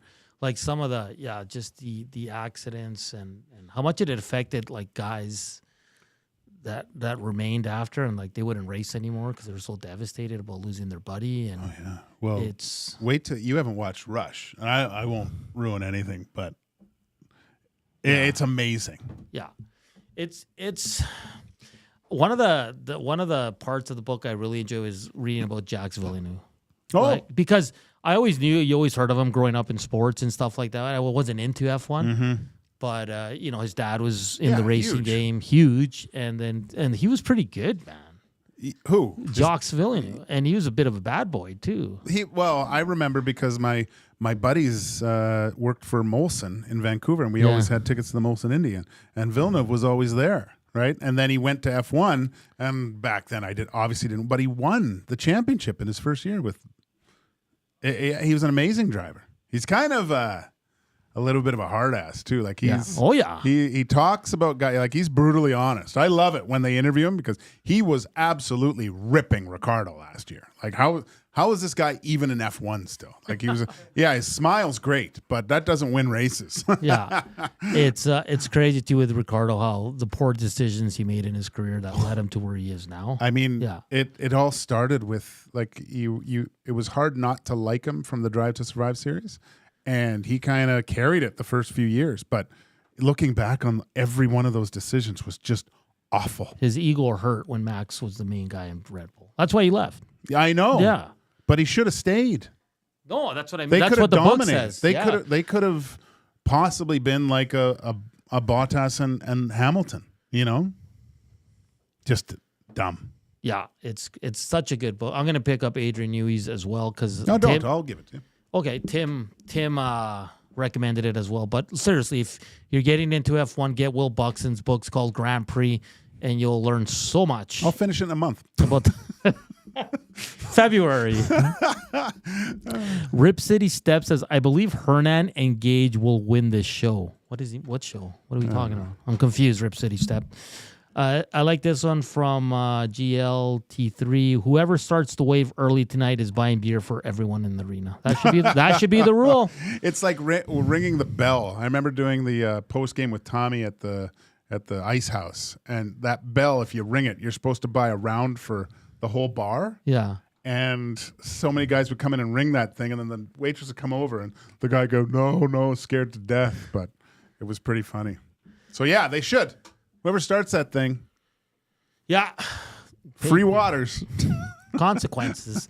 If you start the wave when the game's close or at least in your row. Yeah. It's tough. As we welcome in the WSTers, the Hustlerites, the Winnipeggers. Their team coming off a nice win yesterday. Oh, Hellebuck looks good, man. Hellebuck, Velarde, 2 goals. That team's a wagon. They're going to do well. I think they're going to get over that playoff hump this year. Think so? Oh, yeah. It's going to happen. I don't know. And keep an eye on them at the deadline. I think they're going to add a defenseman. I'm still saying this, man. I'm just looking this up, but someone's... so they've played 36 or how many games? 38 games already? Yeah. Someone's got to tackle Hellebuck here. Okay, like find out where this guy lives and slash his tires. Okay, because you give him some rest. Yeah, because he's gonna go to the Four Nations and play there too. So it's only 4 games, though. I don't care. It's preposterous to play this guy that much. You want him a rabid dog? I know he wants to play him, like holding him back. Just stop him from playing so much. Because I guarantee you're going to get to the playoffs and he's going to get tired. And his numbers are just staggering right now. 93 save percentage, 2 goals against, 24 wins, 5 losses. He is the best goalie on the planet. But stop him. Somebody stop him. Do they play tonight? Yeah, they take on Colorado. He's probably playing. No, our buddy Charlie says Hella is having a rest tonight, laughing out loud. Rip City Steps. Gage is in a Tanya Harding mood today. I'm not saying mash his knees. I'm just, take a knife to the Range Rover tires. That's all. Get him in trouble so he gets suspended for a few games. Or get him some rest. That's all Gager wants is rest for Hellebuck. Get him one of those stupid cyber trucks, and that thing doesn't drive in the snow, does it? Yeah. Rip City Step contacts Hernan. Haha. I still have no idea what Rip City Step's talking about. Sorry, man. I am so. Rip City Step's a sharp fellow, though. He's got some quick one-liners that make you giggle, and I'm totally confused. I have no idea what's going on right now. And then Jasmine with an update says Ice District canceled its events for tonight due to the cold, I believe, but will continue with fireworks. So she believes. So I think it's still going. It's just later, isn't it? Until we get confirmation, don't. Go online and check it out because we don't want to give you anything wrong. It's only here, minus 11. Yeah, but tonight's supposed to drop to like minus 30, isn't it? What? No. Well, let's take a look. I'm looking. Edmonton weather. Minus 22 tomorrow night into Thursday, minus 31, minus 29. Holy smokes. Yeah. What is Clausen doing? It's funny. Fix it. It's funny how we get mad at the weathermen. I know. And they have nothing to do with it. They just report what they see. Does he get treated like Stuart Skinner when the weather's bad? Like, does he go to the supermarket and get yelled at? Mixing a save. Why is it windy? Oh, it's not windy according to Trev, too, right? Yeah. He's been through real wind.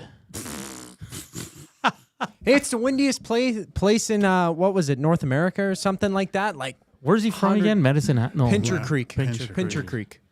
I don't know. Last summer when we had those wind storms, it was pretty damn windy, man.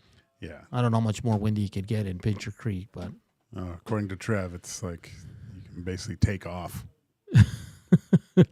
All right, just a quick update here. Toronto gets by the Islanders 3-1. Caps over the Bruins 3-1 as well, and the Golden Knights lead the Montreal Canadiens 2-0. Need Montreal to pick up a win here, Gager. Vegas is running away with the division, and the Oilers, of course, in action against Utah tonight at 7 o'clock down at Rogers Place. And up next, Brogan Houston from the Deseret News Sports will join us to preview the Utah Hockey Club. That's all coming up here on EST Afternoons. Joaquin Gage, Hernan Salas. But first up, it's a sports update with Zach Kubusch.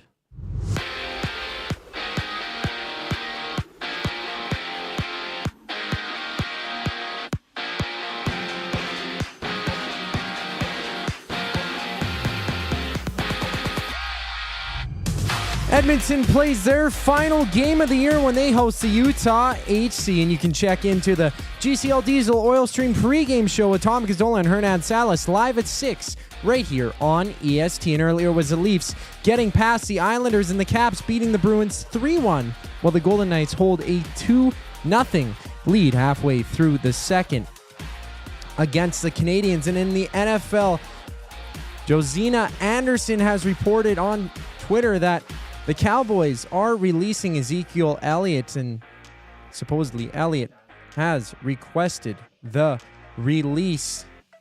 In the NBA at halftime, or entering the third, the Celtics hold a 51-37 lead over the Raptors, and the Bucks are down 64-53 against the Pacers. Entering the third in the World Juniors right now, it's Finland up 2-0 over Latvia at the end of 40. After the break, Brogan Houston joins EST Afternoons. I'm Zachary Kubusch, and that was your sports update. Get all the latest news and takes on everything Oilers with Dustin Nielsen and Tom Gazzola on the Oil Stream. Live at noon, Monday, Wednesday, and Fridays. Only on EdmontonSportsTalk.com.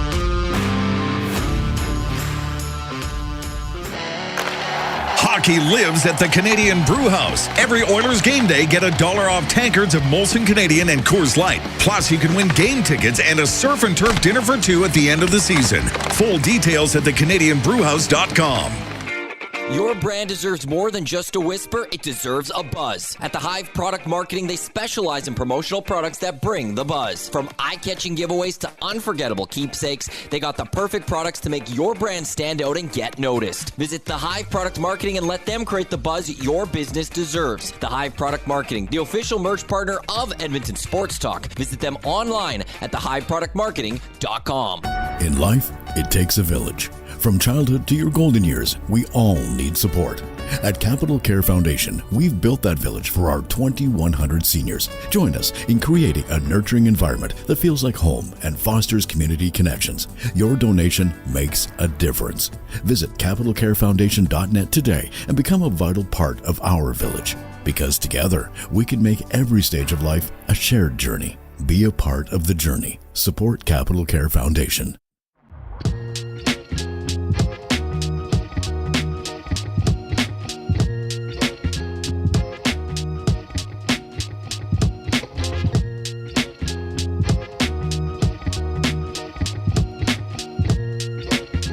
It's 2:22. Welcome back to EST Afternoons. Here's Joaquin Gage, Hernan Salas, Zach Kubusch, the producer here as well. Coming up at 3, it will be the Reed Wilkins Show with Jay Mayon, as they'll take you right up till 6. And Tom Gazzola has your Oil Stream pregame show, and then we'll be back for a brief postgame show, breaking down everything that's going to happen down at Rogers Place. And quickly, X-Ray Jay said we're throwing shade at Jasmine. No. Jasmine came with us with some news about the events at Ice History, but she said, I believe. So that's why I just said double check, because she just added, I believe that's what's happening. So there's no shade being thrown there, X-Ray J. And Above Average, who's our buddy YouTube Trev, says, bunch of softies. Or you can just, I don't listen to a thing Jasmine says, so we can just go with that. We say hi to YouTube Trev. Please be safe tonight, young man, as we're now joined by Brogan Houston from the Deseret News Sports out there in Utah. Brogan, how you doing? Good to have you on the show. What's up, man? Are you here in Edmonton? No, so I didn't travel with the team this time. I'm still here in Salt Lake City. I was going to mention I heard you guys talking about Pincher Creek, Alberta. That's like right next to where I grew up a little bit. So, not too far from home, but I agree. It's super windy there. It's nice to be here in Utah now. Where'd you grow up? So I lived in Lethbridge at the time. I did most of my growing up in Vernon, BC. So I claim that as my home. But yeah, I spent the first 11 years of my life in Southern Alberta. So, I got one foot in each camp. So can you explain, because we think that our other associate here, Trevor, is full of it. Is it really that windy? Because it gets windy in Edmonton, but he was saying that this is nothing. Like, he was basically saying they lose children to kites. Yeah. So my mom always talks about how one time she was picking my brother up from school. I think he was in about grade 1. And he was trying to walk across the street, and he couldn't get across the street because the wind was blowing him too hard.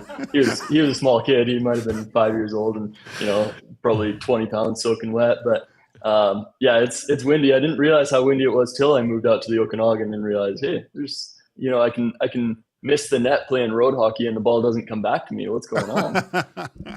That's amazing. One of our producers he goes by YouTube Trev. He's from Pincher Creek. He says Brogan knows what's up. Yeah. Brogan, let's get to the Utah Hockey Club on a 4-game losing streak. What's gone wrong here as of late for Utah? I think that it's important to remember that this is still a rebuilding team, and Bill Armstrong, the general manager, he keeps going on radio shows and going on, talking to us reporters and everybody, and he keeps saying, hey, remember guys, this is a rebuild still. We're in the 4th year of a rebuild. Teams don't usually, make the playoffs till the 5th, 6th, 7th year of the rebuild, that kind of thing, and they don't have a chance at winning the cup till a decade in at least. And so he keeps hammering that nail hard. It was cool to see the big winning streak for the most of this month. But realistically, I think the real team isn't this one that's been winning all the time, and I don't think it's the one that's on a 4-game losing streak. I think it's somewhere in between. So whether they squeak into the playoffs or they miss it by a couple points, I think that's about where this team is right now, and they're projecting to be a really good team within the next 2, 3, 4 years, however long it takes. You hear GMs talk about this and they have a plan, and for the most part, it does seem like I have a 5-year plan to turn things around or make the playoffs. because this team is now in Utah, everything's quite fresh. Does this kind of extend Bill Armstrong's plan to possibly be like a contending team in the next year? Or, I mean, it's always nice to have I don't want to say expansion team, but it kind of feels like an expansion team coming to a new city. How long before, there's talk about we need something a little bit quicker if things don't pan out? Well, I think that the excitement is here whether the team is doing well or not, which is a really big luxury to have for any new market or any team really. And so I don't think they're so focused on the present that they're willing to sacrifice the future, if that's what you're asking. I think that they know how long it takes. Bill Armstrong's been in the game for, longer than I've been alive. I know that.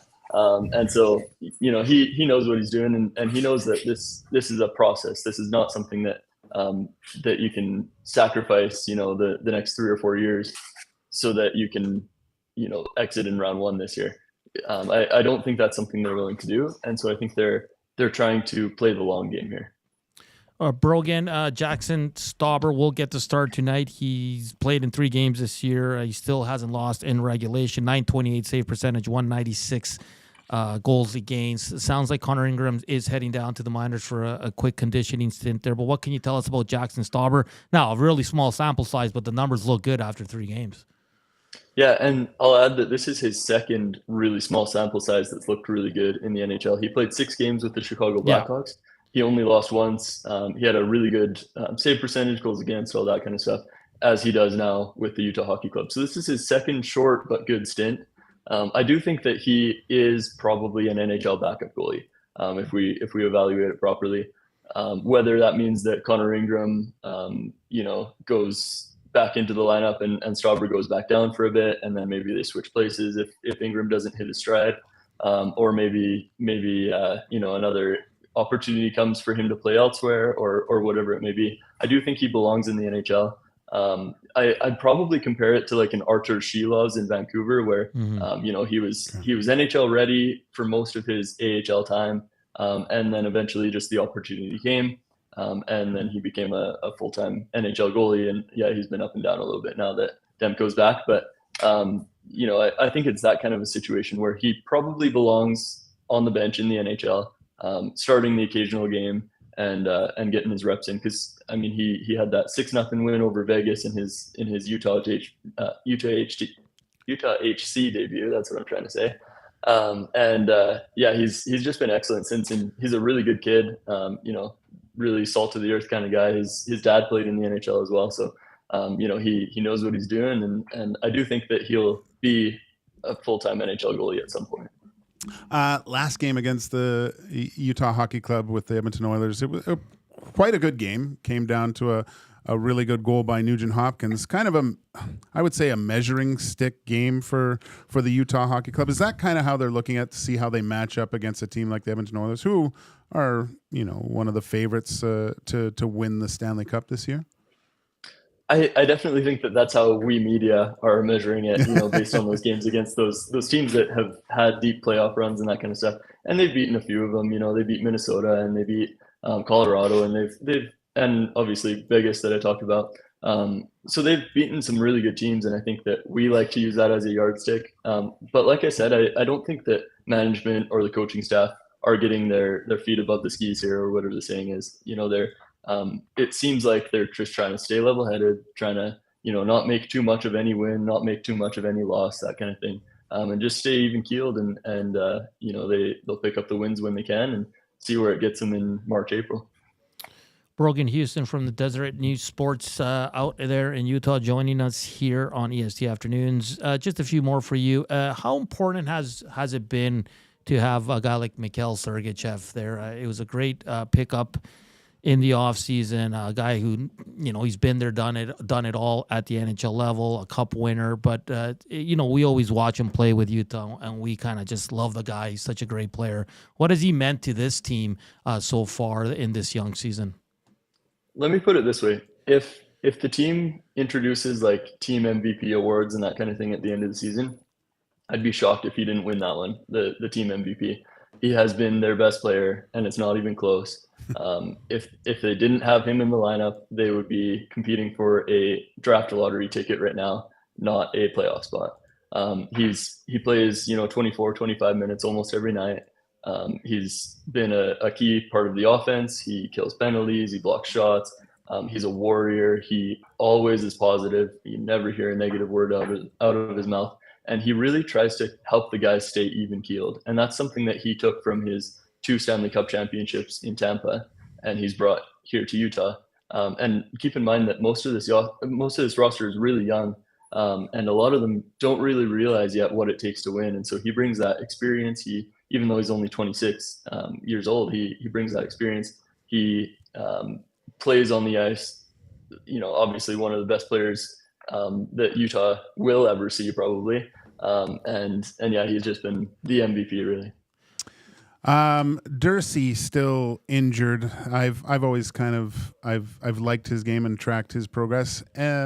Seems like just 2 kind of major injuries with Marino's 2 on the back end. Any timeline of when those guys will be back in the lineup? Yeah, so John Marino has started skating with the team this week in a yellow non-contact jersey. So he's still a little while out, but I wouldn't be surprised to see him back, practicing full contact within the next few weeks here, and maybe back in the lineup, early in the new year. And then Sean Durzi, they're saying that he's going to be out till close to the end of the season. So we don't know exactly what that means, but you see him around the rink every now and then, and he it seems like he's really eager to get back. But coach has mentioned a few times that they're trying to suppress him a little bit and make him a little less eager, because obviously they don't want him to re-aggravate his shoulder injury or anything like that. So I think that he'll be out till close to the end of the year. Brogan, it seems like hockey in Utah's working. The opening game was awesome. Just the owner there is it seems like just overall great guy. You're around the team a lot and around the fan base. What's the top selling jersey there? Is it Gunther? Is it Cooley? Sergachev? What do you see in the most? That's a really good question. So when they introduced the jerseys for sale, they only had a limited number that were prefabricated with the jersey numbers on them, and those sold out within minutes. Like, doesn't matter who was on them. They had some with Liam O'Brien, they had some with like Maverick Lamoureux, guys like that, and every single one of those was gone within probably like half an hour. And now they're just taking orders for all the jerseys that you bought blank, and you have to put your jersey in a queue basically to get a number on the back. Okay. So because of that, there are a lot of jerseys with no names or numbers. Just that people can't get names or numbers yet. But if I had to pick, it probably either would be Dylan Gunther or Clayton Keller. Awesome. Sergachev's probably pretty close, but people like those 2 for sure. Any word on who's leading in the name of the team pool down to 6 here? What looks like the favorite, and what would you rather go with, Brogan? Yeah, so I think the obvious one that the team keeps talking about is the Utah Yeti. They haven't explicitly said that, but they've definitely hinted that they want to be the Utah Yeti. Sounds like there's a lot of trademark issues with the Yeti cup brand or cooler brand because they're partnered with Stanley, is what I'm hearing.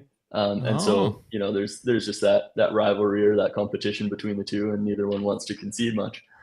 So whether or not that's possible, we'll see. Personally, my favorite would be one that wasn't even on the voting at all, and it was the Utah Wagon. How sick would that be? Like, we're a wagon, but also like the Pioneers coming across the plains. I think that would have been sick. But I give credit to Thomas Drance in Vancouver for that one. He that was his idea, and I've hopped on the wagon, if you will. So. Hop on the wagon. That's pretty good, actually. Yeah. Well, Brogan, great stuff. It's their first time, and I'm sure we're gonna have you back on. It's a great interview. You're an Alberta boy. We didn't know that. Until I was 11. Now I'm a BC boy. So yeah, BC boy. Okay. Yeah. Well, Gager's a BC boy. I'm an Alberta guy. There we go. But Brogan, enjoy the game tonight. All the best in 2025, and I'm sure we'll chat soon. Thank you, guys. All right, there's Brogan Houston from the Deseret News Sports out there in Utah. Great interview, great kid. Because with Utah got a bunch of new reporters and kind of noticed him on Twitter tweeting a lot. So yeah, it's good stuff there, man. They got some good people. Because we had Cole Bagley on, I think, when they played in Utah, and he was excellent as well. So I like the Yeti too. I thought there was a marketing ploy there with the cups as well. Just have like I got one right here, I guess. But now that he's got, like, how do you not join with Stanley? Yeah. And you got Stanley Cups everywhere. I did like the wagons though. The wagon, that's pretty good. That's man. really Yeah. really good. And I do kind of like the Outlaws too. Just that Western kind of feel. I'd go with the Utes. The Utes, Utah Utes. That would be a good place for an outdoor game. Who was I talking to? Was I talking to you about the outdoor games? No, probably. No, it was me. Maddie. Yeah, I wouldn't mind. Like when you saw the backdrop of Utah with all the mountains in the back and skiing, I think it would be a cool place for an outdoor game. You could probably do something special. We got to take EST afternoons on the road, man. Yeah, we do. It's gonna be weird doing it from Thailand. All right, we got 97 watching. We're awesome. Let's hammer that thumbs up. We're at 40. Let's see how far we can get here in 23 minutes. Of course, Reed Wilkins coming up at 3 o'clock with J Mail, and they'll take you right up until 6, followed by Tommy Gazzola and the Oil Stream pregame show as the Edmonton Oilers take on the Utah Hockey Club. Jeff Skinner returns to the lineup. There was no lines as it was an optional this morning, and Chris Knobloch did allude that there might be some line juggling, so we'll wait till the warm-ups for that. Your starters are Jackson Stauber, who's got some pretty decent numbers in a small sample size, and Stuart Skinner face-off just after 7. All right, up next, we close out 2024 here on EST Afternoons. Joaquin Gage, Hernan Salas, and here's Zach with his final 2024 update.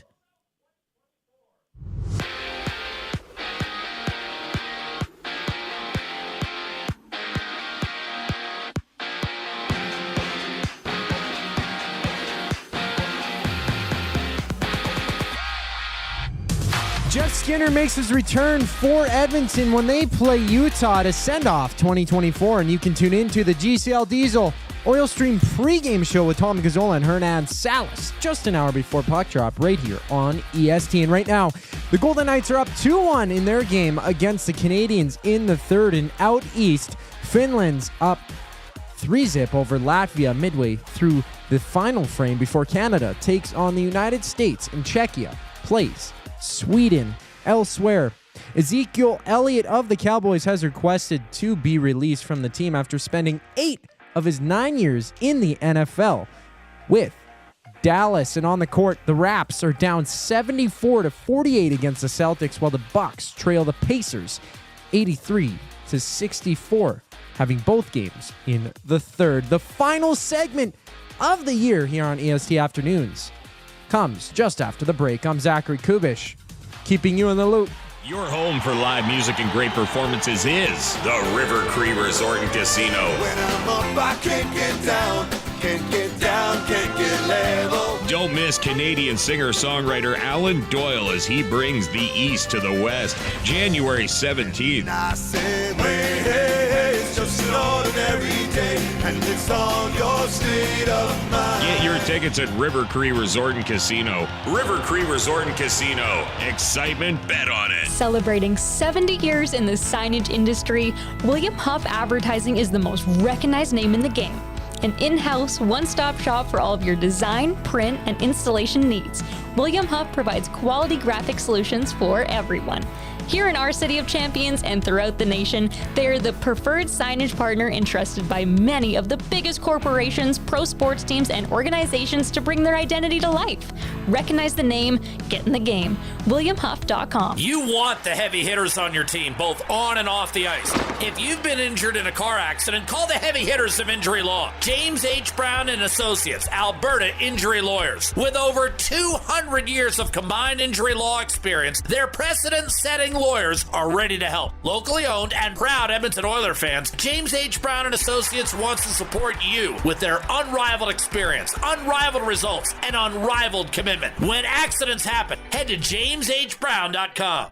From our Sentinel Storage family to yours, wishing you and those you love a wonderful holiday season. A new year filled with an abundance of great health, much laughter, successes that make you smile and delight, and to be surrounded by people and places that make you the happiest.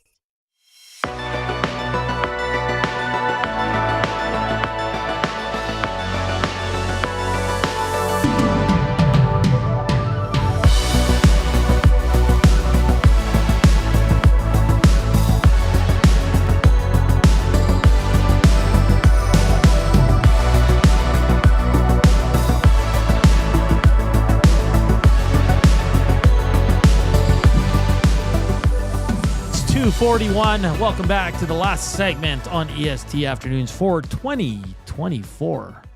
Good times. 4 months of this show. Have you enjoyed it? You started that out, shh, and I was like, Jesus, is he really going there? But it was show, not the other word. Okay, good. 3 months of this show. 3 months of this, yeah. Oh, boy. 42 thumbs up. Let's get to at least 60, 70, guys. Come on. Let's hammer it. Hammer it. If you didn't hear the update, Cole Caulfield has cut the lead to 2-1 now against the Vegas Golden Knights. Guys, if you had one wish for the Oilers heading into the new year, and you can't say go to the Stanley Cup because that's pretty much what everybody would want, but player-wise or part of their game, what's your one wish that you want the Edmonton Oilers to get in 2025 to help their team continue to move forward? Oh, it's a D-man. Okay. It's simple. Simple. Okay. Cool. Well, I don't want to be boring now and just mimic the same thing Gager said, but, I'll second that. But I think not even just for the Oilers themselves, but for fans to stop complaining about the goaltending. Oh, boy. Thank you. I'm on board with it now. I was questioning Stuart Skinner for a while. And, of course, Calvin Pickard's there as well. Phenomenal backup, I got to say, but they're fine. They're both fine. Just put another D-man in front of them, and you're good. Maybe they might let in a couple goals here and there. Everybody does. Nobody is perfect, and that's all you need, man. It's fair game if they have bad games, and we criticize. But we can't put it on the goalies every damn game. And if you want Olivia Rodrigue, seek help. You might as well want me. No, I'm not saying. It's like saying, dust someone old guy off. You can't bring a newcomer can't come in and steal the show. Exactly. Okay. No! So VR Montenegro emailed me, and he's trying to update your Wikipedia page. Oh, yeah? With a lot of cool stuff, but it won't let him. So he sent me the list of what he was going to put on there. I can't read them all because there's some weird ones in there. Nielsen Show beauty listed and certified AM nasty. Right? Yeah. Well, formerly Commonwealth Stadium's premier wiener slinger. He will feed you the meat. Okay. Well. Yeah. Okay. First on-air consumption of 6 o'clock lager on Edmonton Sports Talk. That's true. All right. The goalie of the hit EST program, Two Guys and a Goalie. Okay. Like it. Hockey analyst for Sportsnet Oilers broadcast. He is known for dropping excellent Nielsen Show bits on the air. Good? Yeah.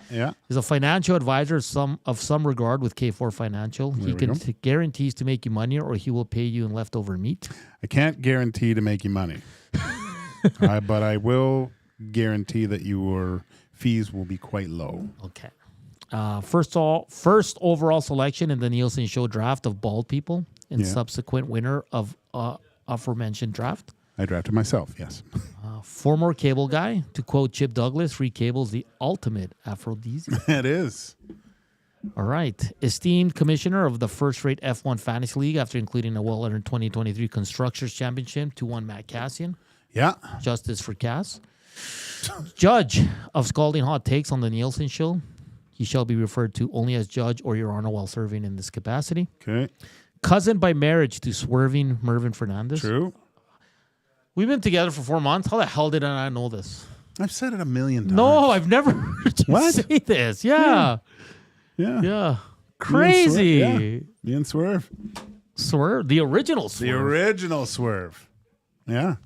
At one point, he was a star fullback for Notre Dame in Saskatchewan football. He was so good that the future Alberta Premier Jason Kenney told him to give up on hockey and focus His on dad told me that. Martin Kenney, Jason Kenney's dad, Martin Kenney told me I would never make a dime playing hockey. You imagine telling a kid that wants to be it's like saying, you know what, if you want to be a doctor, you know what, you're never going to be a doctor. You don't have it. You don't have it. Okay, so we got to fix that one. Supposed awesome singer remains to be heard. No, I'm not that good. But lemongrass soup back advocate. up only. Oh, yeah. Lemongrass. Great. Something about your jock. We're not going to go there. No. Burr, a firm believer in the healing and powers of hefty pull off the oxygen tank. Hangovers be damned. Oh yeah, when my wife was pregnant, they gave her the laughing gas, and then my wife said, "You got to try this." Then the nurse left the room, and I hit that thing. I said, "I don't feel a thing," and then I was just like buckled for the next 30 seconds. I just was like, "Oh my god!" And I said this before, but that scene in Blow. You ever see the movie Blow with Johnny Depp? Of course. So that scene when he's just cracked out in the corner for the birth of his first child, like he's all. That's how I felt. And I was like, I don't want to be Johnny Depp right now, so I didn't do anymore. Perpetrator of the infamous show meat heist of February 2024. That was Tommy's fault. Need to correct that.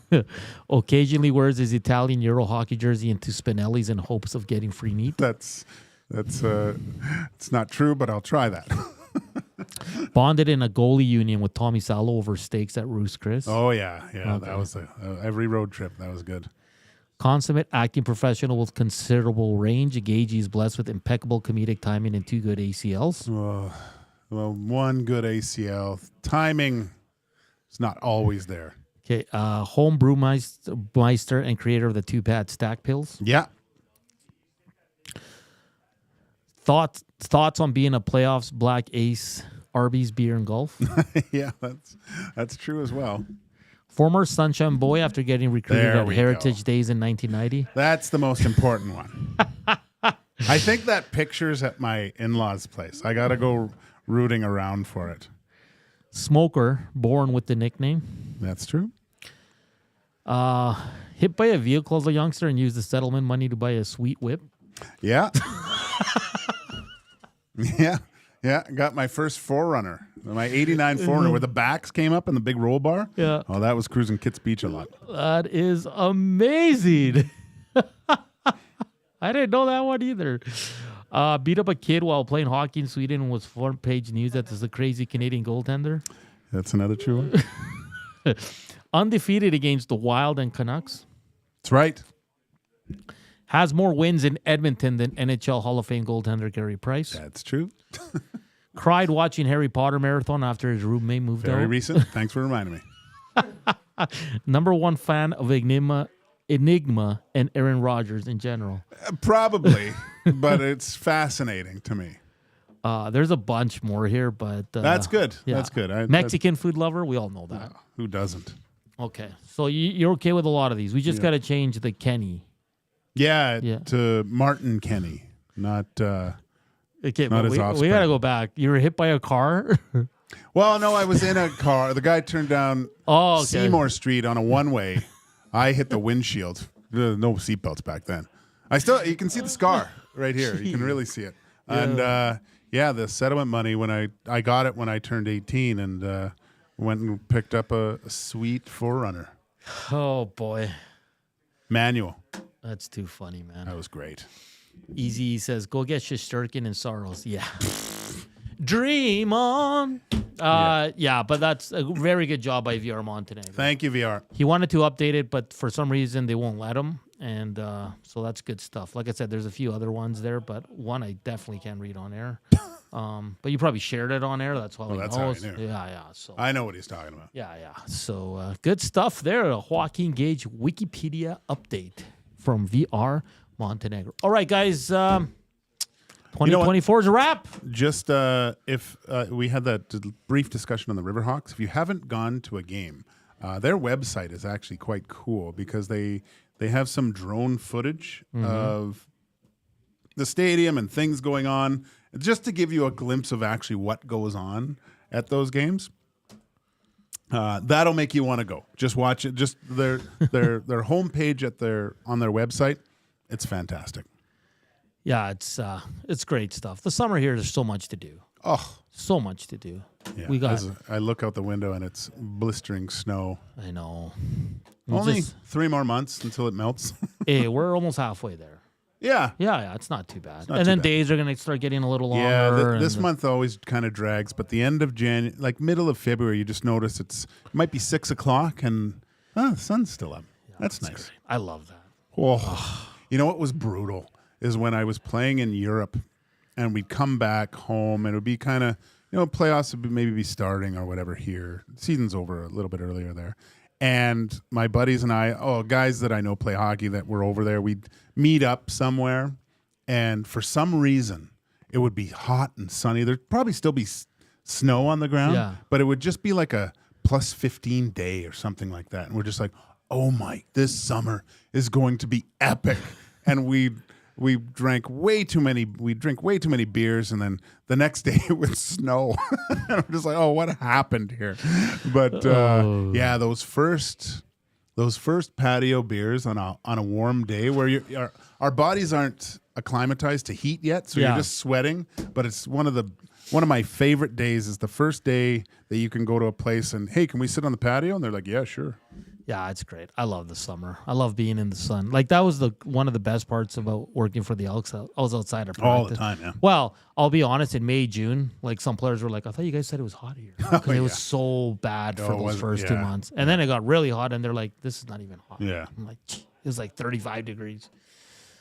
Gazzola on the inbox. That was not my fault. Gager ate the jerky all by himself. Are you supposed to be napping right now, Tommy? He's taking his afternoon nap. Yeah. Tommy, leave your doors open. I'm going to come by later. Are you working the game? Yeah. Oh, cool. So we're all working this evening. Yeah. Coolio. Got to go carry Gene Principe.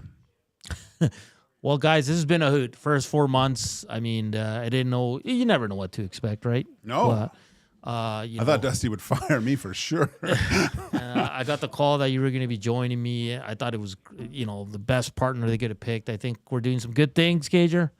We're on the up and up. Yeah. We hope all of you are enjoying the show. We're going to be bringing a lot more fun segments, hopefully some more quality guests. All our guests are quality, but more range. And it's going to be fun. Oilers will be going to the playoffs. We're going to be breaking it all down. Free agency in February for the CFL. We'll see what the Elks do. The Four Nations is coming up. Yeah. So it's going to be a fun start to 2025. Zach, my man, you've been an awesome producer. Awesome, Zach. You guys have been all right. No, you guys were fantastic, man. I wouldn't want to work with anybody else. I guess I'm forced to work with you guys, but you guys have been good stuff, and I'm looking forward to the new year. Yeah, for sure. And if I still run across people that, so you're doing a podcast or this, and they still don't realize what the EST crew has built here. That it's an online radio station. So if I can ask anyone, one of their minor resolutions is just tell a friend if they don't know or how they get there, and show them, because the more people we reach, the bigger and better that we can provide content, and just make the show overall way better than it already is. Yeah, for sure. Just grab their phones, subscribe them, tell them where to go, and explain what subscribe does, because a lot of people get a little scared about it, that maybe you're getting charged or something like that. All it does is push your content to the top of your YouTube page, and like Gager said, keep the downloads coming. We're gonna have a lot of fun in the new year with you, and of course our listeners, man. We wouldn't be anywhere without them. They watch us, they listen to us, they humor us. Sometimes we argue, but it's all in good fun. And except for Jasmine, I don't know, who cares? As long as we keep it respectful, we're always going to have an excellent time on this show. Reed Wilkins is coming up with Jay Milne to take you home right up until 6. Then Tom Gazzola, myself, and Cass have your pre- and post-game shows as the Oilers take on the Utah Hockey Club. On behalf of Joaquin Gage, Zach Kubusch, I'm Hernan Salas. This is EST Afternoons. We thank you for 2024, and we look forward to an excellent 2025. Much love, stay safe, have a good time, and we'll chat Thursday.